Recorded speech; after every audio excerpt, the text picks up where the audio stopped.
Buenas tardes a todos y a todas, ¿me escuchan bien? Vamos a dar comienzo. Les pido mil disculpas por los horarios, tuvimos algunos problemitas técnicos que son culpa nuestros, pero ya estamos acostumbrando a organizarnos, así que estamos para comenzar. Denme un segundito, que me pongo a tono. Ahí está. Bueno, gracias a todos por acercarse hoy. Buenas tardes a todos y a todas, ¿me escuchan bien? Vamos a dar comienzo. Les pido mil disculpas por los horarios, tuvimos algunos problemitas técnicos que son culpa. Ahí está. Bueno, les comentaba, ¿me escuchan bien? Si estoy probando audio primero. Gracias a todos por estar presentes hoy. La idea es que vamos a comenzar el ciclo de charlas de la Asociación Argentina de Consultores Políticos. El ciclo lo llamamos Repensándolo Todo. Repensándolo todo, bueno, por razones obvias que por ahí no hace falta justificar demasiado, pero un poco el disparador de este ciclo de conferencias es poner en crisis por lo menos todos los conceptos y todas nuestras ideas y tratar de salir un poco de nuestras prácticas habituales, de nuestros conceptos tradicionales y evaluar, un poco cómo influye tanto los cambios en la sociedad, en la política, en la economía y que estamos atravesando este momento tan particular. Con lo cual no nos parecía menor comenzar este ciclo de charlas con alguien que nos ayude a repensarlo todo de raíz. Y la invitación especial, y le queremos agradecer especialmente que esté presente hoy con nosotros, porque la diferencia horaria es muy fuerte, es Daniel Innerarity, que es catedrático de Filosofía Política de la Universidad del País Vasco. Es el atrevimiento conceptual, Daniel, pero es un filósofo de la crisis actual, que está aportando conceptos muy interesantes, pero tampoco es novedoso. Daniel es un profesor y catedrático, no solamente profesor en la Universidad del País Vasco, sino también en el Instituto de Estudios Universitarios de Europa, en Florencia. Tiene muchos libros publicados, de los cuales me gustaría recordar los dos últimos, que es Política para Perplejos, y uno que está, digámosle, en el horno, que sale para fin de mes, que nos va a contar un poco más Daniel, que es Pandemocracia, una filosofía de la crisis del coronavirus. Dicho esto, para nosotros es un lujo excepcional poder contar con Daniel en esta conferencia de inicio. Así que de vuelta, Daniel, muchísimas gracias. Y como verás, tenemos una nutrida concurrencia de inscriptos, tanto por Zoom y se está replicando por YouTube, porque, bueno, tu voz se está escuchando mucho desde Argentina, pero no habíamos tenido la oportunidad de tenerte una conferencia así. Así que, Daniel, muchas gracias por estar presente. Gracias a vosotros por la invitación. ¿Se me oye bien? Sí, ¿verdad? Perfecto. ¿Me escucháis bien?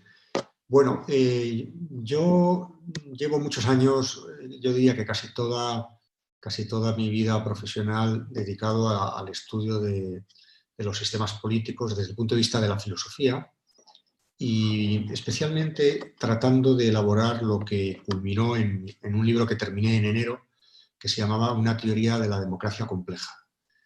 Y en ese libro planteo muchas cosas, pero una de las cosas que planteo es que nuestros sistemas políticos no están bien preparados para la identificación y gestión de crisis que corresponden a eso que en teoría sociológica se llaman los cambios discontinuos. Es decir, no cambios incrementales, sino acontecimientos que sabemos que van a suceder, no sabemos anticiparnos a ellos. Es posible incluso que no lo reconozcamos bien cuando empiezan a emitir las primeras señales y cuando irrumpen con una fuerza que nos pilla con unos conceptos, unas disposiciones muy, muy poco adecuadas para enfrentar ese tipo de crisis.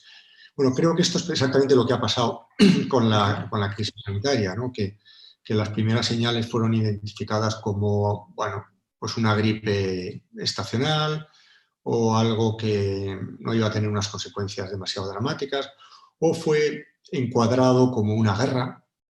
Y todavía hay países, en España, por ejemplo, todavía hasta hace poco acompañaban a los ministros cargos militares uniformados, como si esto fuera una guerra, todo el lenguaje.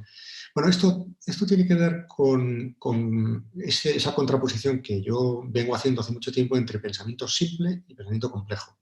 El pensamiento simple es el pensamiento que cree que la realidad se compone de cosas que no interactúan mucho entre sí y que se pueden descomponer como la burocracia que descomponía las tareas, como las fábricas fordistas que establecían una rígida división del trabajo, etc. Y el pensamiento complejo, que es un pensamiento que se concentra sobre todo en examinar cuáles son las interacciones que se producen entre los distintos elementos que componen un sistema. Es evidente que aquí tenemos un virus especialmente enigmático porque hay bastantes cosas que desconocemos de él, según dicen los expertos, que yo no lo soy en este tema, que actúa en un momento determinado con una brutalidad enorme, causando daños en el sistema respiratorio superior e inferior, lo cual es una novedad para este tipo de virus, y que agregadamente todas las infecciones que pueda producir se concentran y corríamos el riesgo, todavía algunos países corren el riesgo, de una saturación de nuestros sistemas sanitarios, ¿no? Bueno, conforme avanza la crisis empieza la gente que más sabe de esto a hablar de aplanar la curva. Esta expresión que habréis oído muchas veces, ¿no? Aplanar la curva es un concepto de pensamiento complejo. Es un concepto que tiene que ver precisamente con evitar que el pico, es decir, la agregación fatal de todos los contagios unido a todas las enfermedades graves que se pueden producir, que se van produciendo continuamente en nuestras sociedades, colapsaran especialmente las UCIs, que es el cuello de botella de nuestro sistema sanitario, ¿no? Bien, esa idea de aplanar la crisis significa vamos a intentar que se contagie la menor gente posible, pero sobre todo vamos a intentar que no interactúen en un momento muy limitado de tiempo donde se produciría un pico altísimo que nos sobrepasaría continuamente. Bueno, creo que ese es el marco conceptual en el que hay que pensar este tipo de cosas. Como consecuencia del confinamiento, me encontré yo con que tenía unos días por delante, se me cayó la mitad de la agenda y me sentí en la responsabilidad de pensar, de testar si el modelo conceptual que yo había diseñado en mi libro, La democracia, una teoría de la democracia compleja, que acababa de aparecer en enero, 3 ediciones, la tercera parada en los almacenes, ahora se comienza otra vez a distribuir. Sí, yo lo que quería comprobar era si con ese modelo se permitía comprender y dotar de algunos instrumentos a los sistemas políticos para abordar esta crisis. Y como consecuencia de esto he escrito un pequeño libro, bastante más pequeño que el anterior, que sería como una especie de estudio de caso de la pandemia como un caso de complejidad frente a la cual nuestros sistemas políticos tienen que abordar 3 tipos de operaciones. Una operación que tiene que ver, lo digo de esta manera bastante convencional, con lo que hay antes de la crisis, otro conjunto de operaciones que son durante la crisis y un grupo final de operaciones al final de la crisis.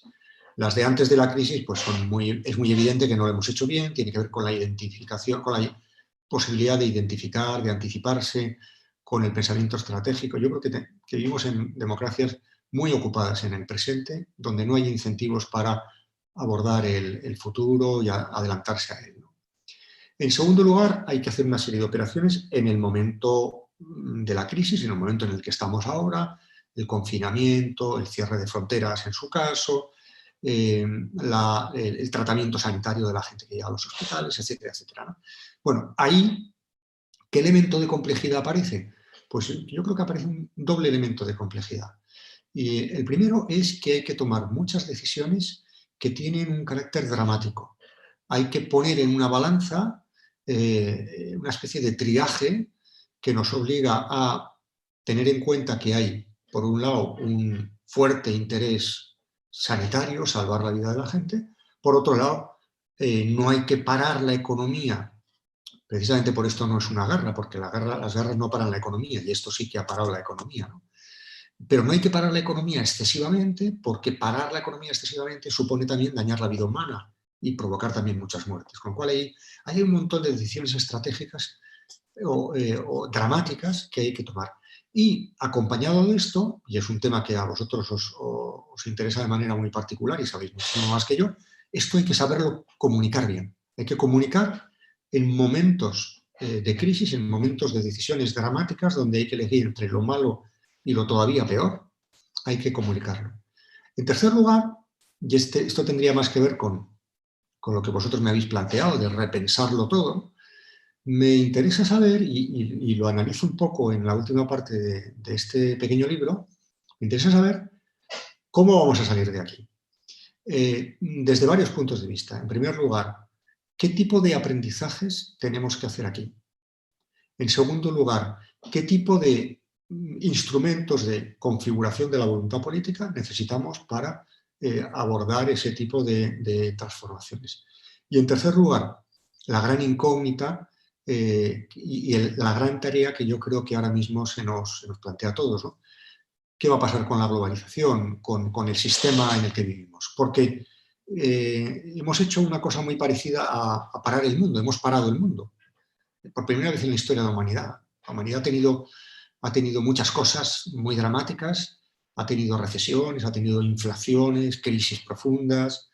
En Argentina habéis hecho un curso acelerado de ese tipo de acontecimientos durante los últimos años, pero nunca habíamos hecho algo así como parar intencionalmente el mundo.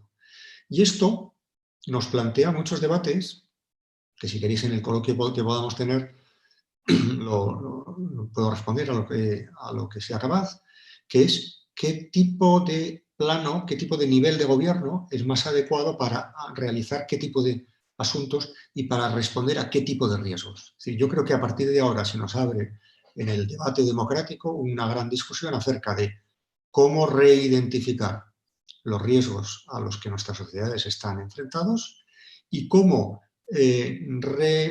redefinir qué grado de globalización es interesante para qué tipo de riesgos. Es decir, si vamos, como dicen algunos, a parar la globalización, a la desglobalización o a la retracción desacelerada, o bien vamos, por el contrario, a pensar que habrá ciertas cosas en los que nos puede interesar incluso que haya más globalización. Bueno, aquí hay todos unos debates que están en modo incipiente en estos momentos, pero que yo creo que debemos abordar tarde o temprano.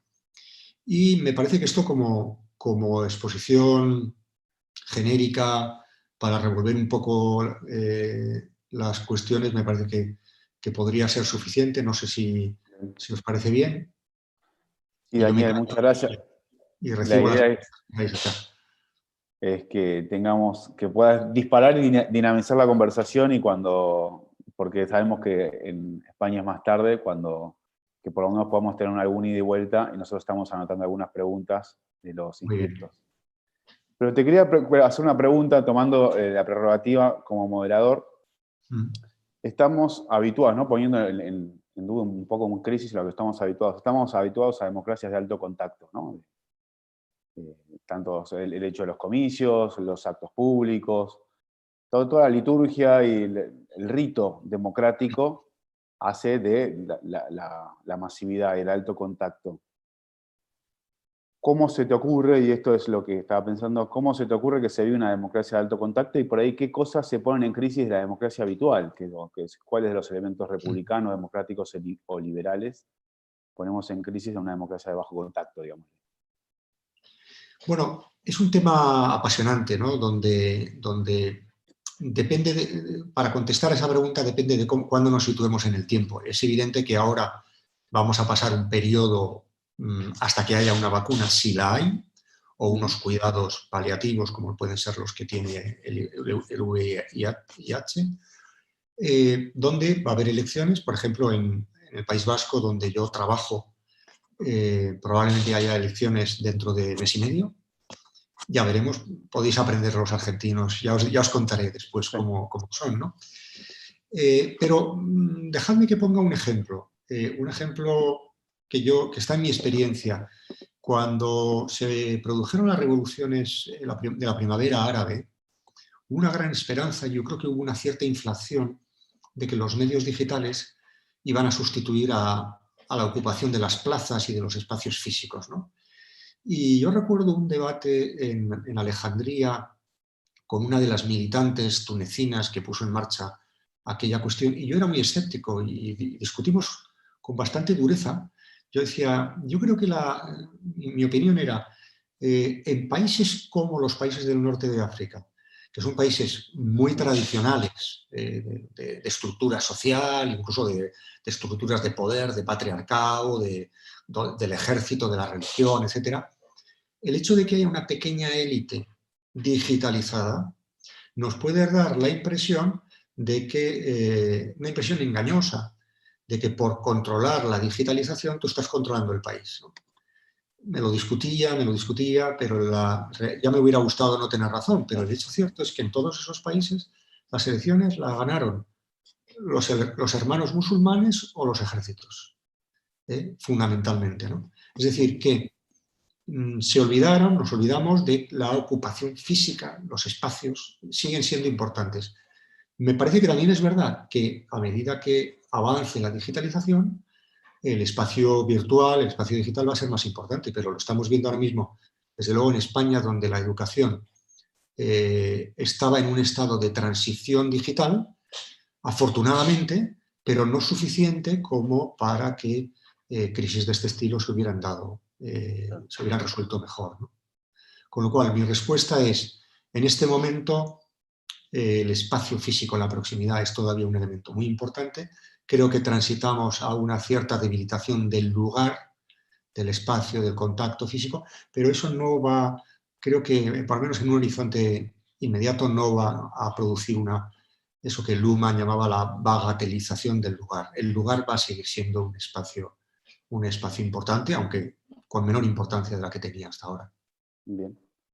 Aprovecho para informarle a todos los que están por Zoom y por YouTube que si quieren hacer preguntas las pueden escribir en los chats de las dos plataformas. Sintetizo una pregunta que tenemos de varios inscriptos. Es básicamente abreva sobre el tema de los populismos, o por lo menos como agenda de investigación y como tema de debate público, los populismos eran uno de los grandes temas antes de esta gran crisis. Y hay como dos preguntas combinadas, ¿no? Cómo quedan parados un poco en esta crisis. Y la segunda pregunta que viene relacionada con esto es, hay una idea, ¿no? Un campo de estudio que relaciona el populismo con la desinformación, la fake news, con el bajo expertise científico del periodismo, de la circulación de la información. Y aparentemente, y este es un poco el eje, con el coronavirus hay como una nueva primacía del saber médico, por lo menos del saber científico, aparentemente lucubrado. ¿Cómo crees que cuánto va a sacudir o cómo va a quedar parado esto? Bueno, tengo varias apuestas con amigos a propósito de esa cuestión y espero ganarlas, pero las puedo perder. Yo constato que el populismo ha sufrido un golpe muy fuerte y apuesto a que el populismo se va a debilitar mucho, pero no estoy seguro del todo. ¿Por qué?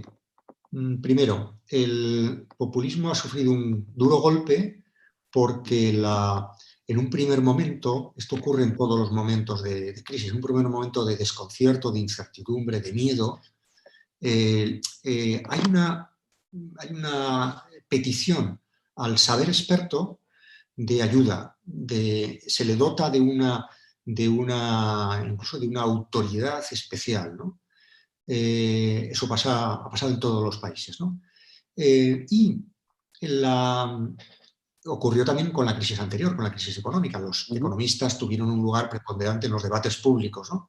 Aunque luego no salieron muy bien parados porque probablemente esa crisis no se resolvió muy bien, ¿no? ¿Qué ha pasado? Que el populismo, a mi juicio, desprecia tres cosas que esta crisis ha revalorizado.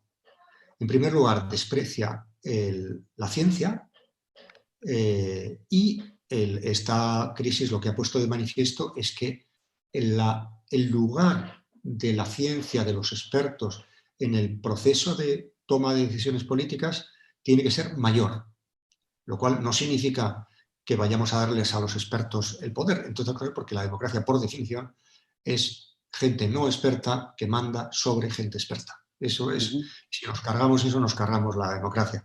Pero sí que podemos discutir cuál es el lugar de los expertos, qué tipo de caso le podemos hacer a los expertos, cómo configuramos el ambiente, el ecosistema de discusión de los expertos. Hay mucha literatura y mucho que explorar, ¿no? El caso de Trump ha sido el más paradigmático, Trump o Bolsonaro, ¿no? Pidiendo remedios religiosos para temas científicos. Bueno, Trump es un terraplanista, es un hombre que desprecia la ciencia, que no lee libros, no sabe nada, y por tanto, bueno, pues ahí es donde hemos visto esa confrontación. En segundo lugar, el otro valor la otra cosa que se ha puesto en valor y que el populismo desprecia es la institucionalidad. El populismo tiende a entender la comunicación como una relación directa entre un líder providencial, carismático, inteligente, con una gran autoridad y una masa informal, poco informada de pueblo, ¿no? Frente a esto, lo que se ha puesto de manifiesto es que allá donde hay protocolos, reglas, sistemas, institucionalidad, sistemas públicos, etcétera, las cosas van bien, ¿no? Y en tercer lugar, el otro aspecto que ha revalorizado esta crisis es la idea de comunidad global. Es decir, la idea de que compartimos, luego podemos analizar mucho esa lógica, pero compartimos espacios de amenaza y por tanto compartimos también espacios de gestión de esa amenaza, ¿no? E instrumentos, debemos compartir instrumentos de gestión de esa amenaza. Creo que estas tres dimensiones ponen al populismo absolutamente fuera de juego y completamente descolocado. Ahora bien, y esta es mi reserva, por la cual es posible que yo pierda la cena y que Trump sea reelegido. La variable que yo no controlo es la variable del caos. Es decir, si esta crisis sanitaria se resuelve mal y genera una rabia y una especial desafección en la gente, ese es un terreno abonado para un cierto populismo punto 2, que podría tener una versión diferente, que es una de las cosas que el populismo hace bastante bien, que es parasitar de la rabia, de la insatisfacción de la gente y ofrecer soluciones pasajeras. Yo lo estoy viendo estos días, estoy siguiendo bastante a Trump y estoy viendo cómo está encuadrando la pandemia en una lógica militar, sabiendo, como sabe él, por la propia tradición de la historia política americana, que los presidentes suelen ser reelegidos cuando hay una guerra, ¿no? Bueno, y es posible que eso le salga bien. Espero que no, pero es posible. Acá pasa una pregunta que nos hacen. Dice que por lo que estuvo leyendo Daniel de sus libros, te ve en un futuro un esquema más asociado a una gobernanza global, ¿no? Una suerte de comunidad. ¿Qué acuerdos de base tendría ese esquema? O sea, ¿en qué diferencia habría con los organismos o con la forma de organización actual? Y si te la acoplo, no sé si te estoy pidiendo demasiado, porque también hay una pregunta relacionada, creo, con el futuro de la Unión Europea, y me parece que es un poco esto, ¿no? Como es las comunidades imaginadas que tenemos hoy que nos unen, bueno, ¿cómo sobreviven o cómo caen? Bien, eso es un dossier muy amplio, efectivamente, ¿no? Pero a ver cómo lo consigo resolver sin extenderme demasiado. Creo que este tipo de... Vamos a ver, empiezo por detrás. En los años 80, el año 86 yo estaba en Alemania con una beca postdoctoral. Ya soy un poco mayor, aunque no lo parezca. Y en aquellos años asistía a clases de Ulrich Beck. Fueron los años de Chernobyl. Si habéis visto la serie, es excelente, refleja muy bien lo que yo viví desde Alemania, pero bueno, muy cerca de la frontera con Alemania comunista.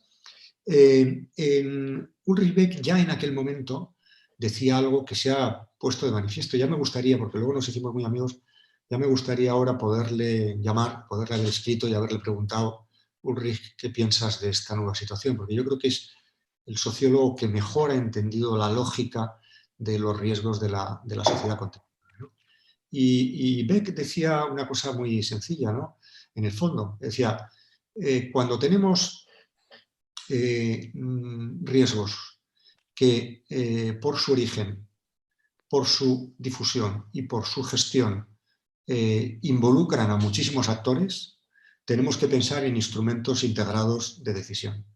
Tenemos una contaminación, unos riesgos que se producen en un lugar muy alejado del espacio y que acaba llegando a todos los sitios. Y eso lo hemos visto con el cambio climático, lo hemos visto con esta crisis sanitaria, pero también lo vimos con la anterior crisis financiera.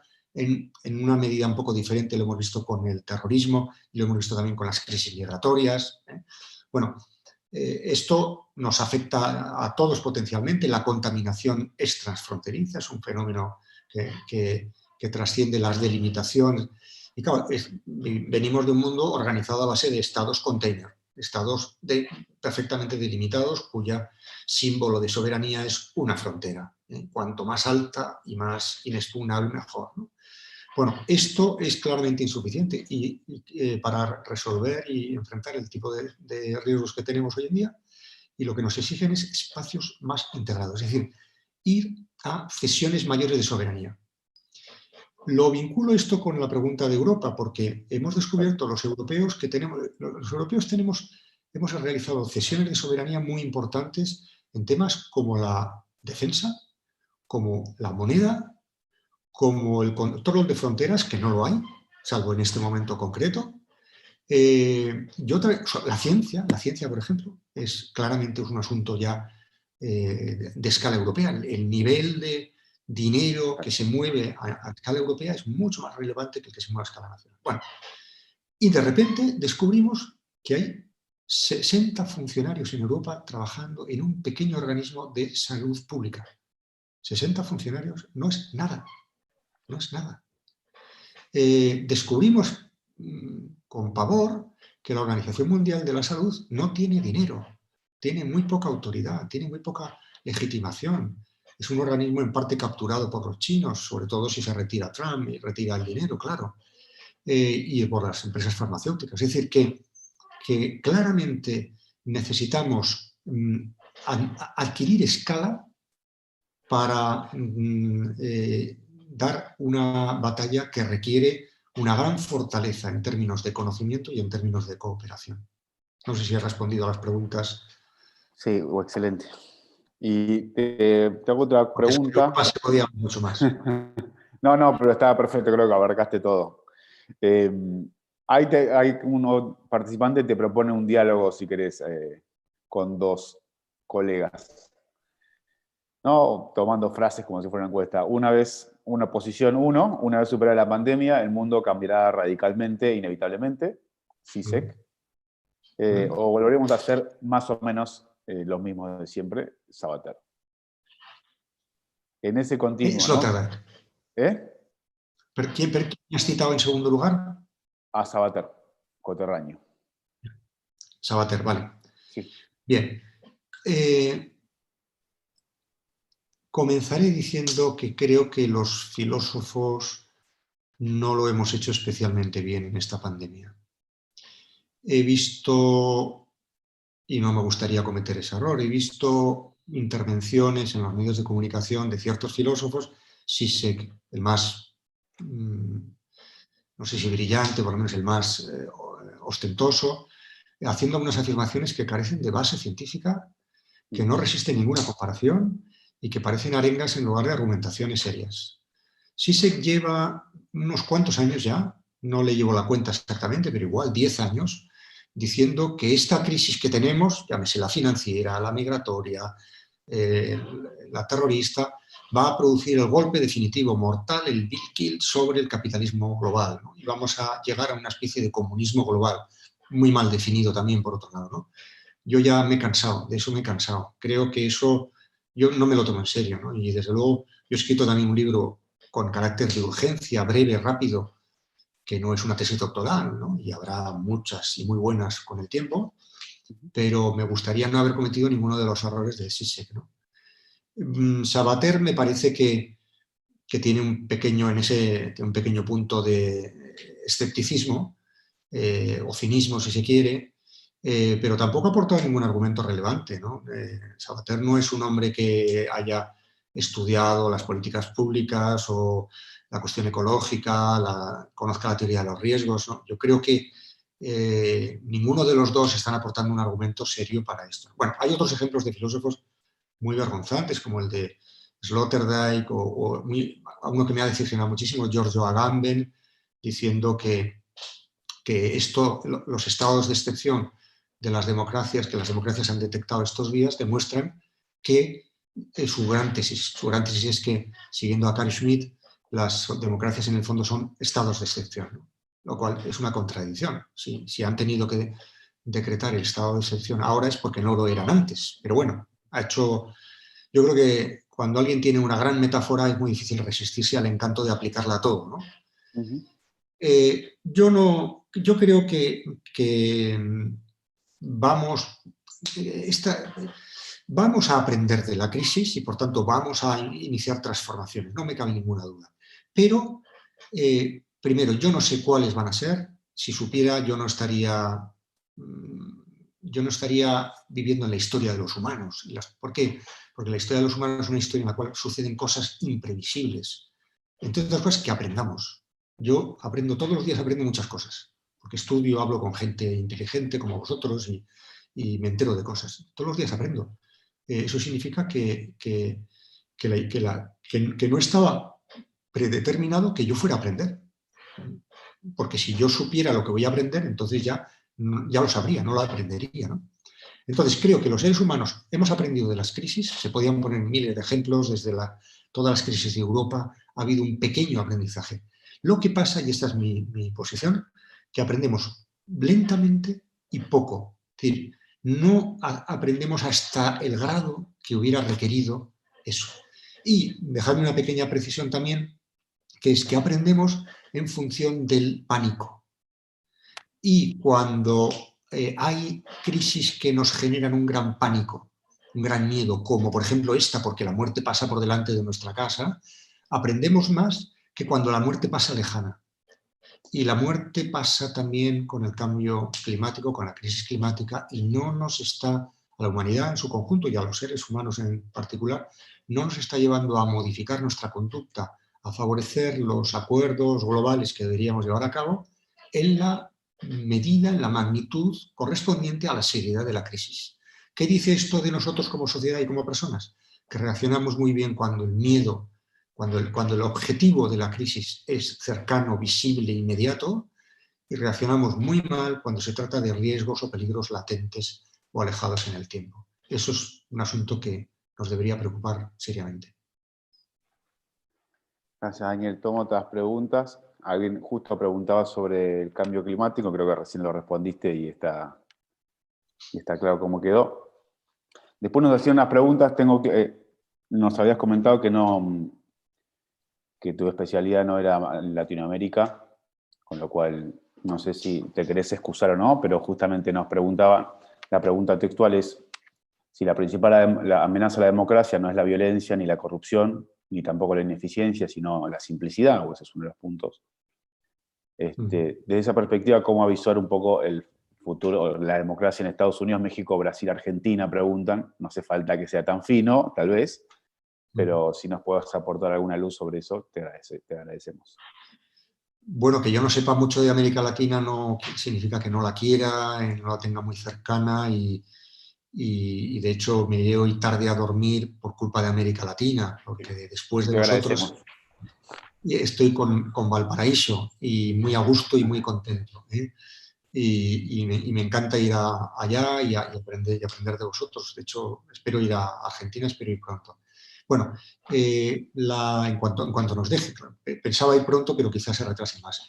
Yo creo, el tipo de enfoque que yo hago, o sea, cómo estudio yo el fenómeno de la democracia, es un tipo de enfoque que presta muy poca atención, por motivos expresos, a las peculiaridades de cada país. Yo hago filosofía política, no teoría política y mucho menos política comparada, por consiguiente no presto demasiada atención y lo que vale, lo que yo pueda decir vale como principios generales y por tanto tiene que ser tomado con todas las reservas de que hay países concretos que padecen un tipo de déficit o de problemática diferente. Pero sí que creo que esa frase con la que se abre mi libro, Teoría de la democracia compleja, es una frase que vale para todos. Que el enemigo de la democracia sea la simplificación, que es una manera un poco brutal por mi parte de llamar la atención sobre un tema, porque eso no significa que no haya otros enemigos, quiere decir que estamos ante dos tipos de problemas que nos afectan a todos los países democráticos, y da igual Chile, Argentina, España, Estados Unidos o Noruega. Por un lado, un problema teórico y un problema práctico. El problema teórico es que la mayor parte de los conceptos que manejamos en la vida política, los que hacemos análisis, los que estudiamos, los agentes políticos, soberanía, democracia, transparencia, participación, representación, territorio, Estado, poder, son conceptos cuya elaboración más refinada se llevó a cabo hace 300 años, cuando se funda la democracia moderna. En fin, dependiendo de cuál, varía un poco. Y han sufrido una evolución muy escasa. Estamos con conceptos anticuados. Cuando hablamos de, yo pongo siempre el ejemplo de, cuando hablamos del checks and balances, ¿no? de los equilibrios en un sistema político, estamos hablando de la física que conocía Jefferson. Es muy interesante leerse la biografía célebre de Jefferson, donde compara el Jefferson político con el Jefferson físico, y se ve muy claro cómo toda la lógica que hay detrás del sistema político norteamericano es una lógica física, proveniente de la física. Pero claro, la física de la época de Jefferson no es la física de la época actual, no es la física cuántica. Y no es sobre todo esa física, no es sobre todo esa ciencia de la naturaleza que ahora mismo yo creo que mejoraría más si nos fijáramos en el paradigma biológico, no tanto en el paradigma físico como en el paradigma biológico. ¿Por qué? Porque en la biología se da ese tipo de complejidad, ese tipo de recursividad que nos hace entendernos a nosotros como seres inscritos en unos ecosistemas. Pensemos que esta pandemia precisamente es una especie como de llamamiento de atención sobre la importancia de lo biológico frente a la concepción de nuestros sistemas políticos y sociedades desde el paradigma de la física. Y la otra cosa que nos afecta a todos es la estrategia consciente, deliberada de determinados líderes, de determinados agentes políticos, por simplificar. He puesto el ejemplo de Trump diciendo que esto era un virus chino, incluso lanzando la idea de que esto ha sido un virus producido en un laboratorio. Por cierto, uno de los pocos consensos que tiene la comunidad científica acerca de la COVID-19, que se sabe todavía muy poco, es que no ha podido ser producida intencionalmente en un laboratorio, porque eso se hubiera identificado con gran rapidez. Esto no es el resultado de un humano que produce en un laboratorio una modificación del ADN o del RNA. Estrategias de simplificación que tienen que ver con el nosotros y el ellos, o el muro que separa y que construye una barrera como si eso fuera a resolver un problema, etcétera, etcétera. Bien, hay una pregunta respecto a una cuestión, entiendo que es hiperfilosófica, desde el punto de ¿qué hace de la salud un valor supremo o digamos, frente a la libertad, o frente al futuro de los jóvenes, o frente al bienestar de un pueblo? ¿Cuál es el valor supremo vis a vis otros valores que la democracia o que distintos aspectos, grupos sociales pugnan, ¿no? Y acá citaba el que hace la pregunta a Comte Sponville, el filósofo francés, un poco que remarca el valor de la salud. Probablemente deberíamos hablar no tanto de salud como de supervivencia. Es decir, el valor que hoy en día en esta crisis sanitaria está en primer lugar es la supervivencia, no la salud. Fijaos, el método que hemos utilizado para frenar la pandemia es un método que provoca graves daños de salud, en la salud. Nos va a provocar graves daños en la salud. Es decir, el sistema sanitario es un conjunto de científicos y de agentes que no comparten la misma idea de salud. Un psiquiatra yo tengo algún amigo psiquiatra y algún amigo pediatra y algún amigo nutricionista que están muy preocupados de, sí, vamos a sobrevivir, pero de aquí va a salir, algunos no vamos a poder salir por la puerta ya por lo que hemos engordado, algunos vamos a salir con alguna tara más de la que teníamos, porque encerrarnos 60 días entre cuatro paredes, en fin, los filósofos estábamos un poco preocupados para encerrarnos, no para las taras, o también, si se quiere, para las taras, va a producir efecto. Es decir, yo creo que tenemos un concepto ahora mismo, el concepto que está operativo ahora mismo de salud es un concepto muy minimalista, un concepto muy reducido a la supervivencia y que desprecia o pone en un plano secundario, subordinado, otros aspectos de salud que entrarían, como los que entrarían en la definición de la OMS de salud, que es un estado de plenitud que a veces es un poco hasta excesivamente maximalista, ¿no?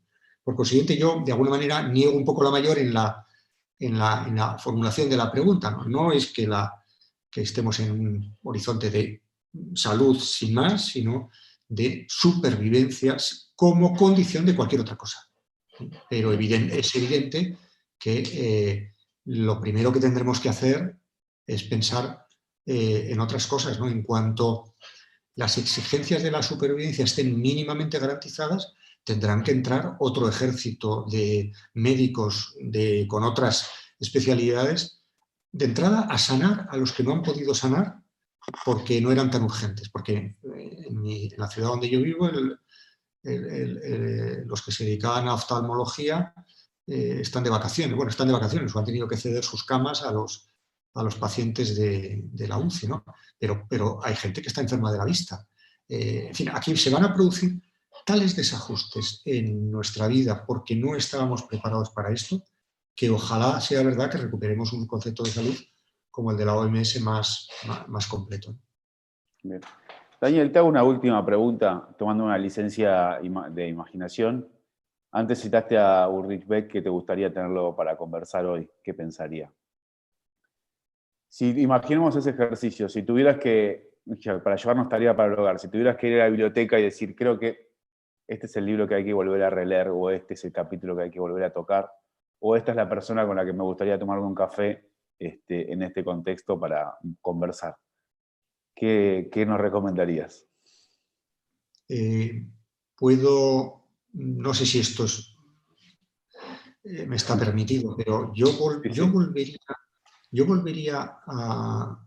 Recuerdo la última vez que estuve con Ulrich Beck, unos meses antes, luego nos hicimos muy amigos y la última vez coincidimos en Londres, en la London School of Economics.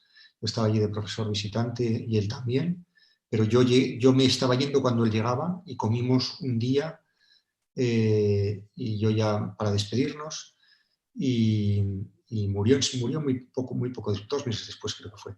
Y me gustaría preguntarle por la situación actual. Y me gustaría, bueno, de hecho lo he hecho en parte estos días, releer el libro La sociedad del riesgo, escrito en 1986, en Chernobyl, y me gustaría me preguntaría varias cosas, porque luego ha escrito La sociedad del riesgo mundial, que es una ampliación de esto. Me gustaría haber visto esto en estos días de confinamiento. He visto varias series, como casi todos de nosotros, ¿no? Y he visto Chernobyl, la serie Chernobyl, y comentaba a amigos míos, me hubiera gustado verla con él. Me hubiera gustado ver qué pensaba Ulrich Beck del modo como se gestó la crisis de Chernobyl, del juicio correspondiente, que está también descrito en la serie, y cómo un sistema no democrático, o sea, para mí es la enseñanza fundamental. Ahora que hay tanta gente diciendo, ojo con la tentación china, porque los chinos nos van a dar un ejemplo de eficacia, ¿no? La eficacia china que luego se ha visto que no es para tanto y lo que nos falta por enterrar, ¿no? Bueno, lo más importante, una democracia es un sistema superior a los demás desde el punto de vista moral, en cuanto a sus valores, pero también es un sistema más inteligente que los demás. ¿Por qué?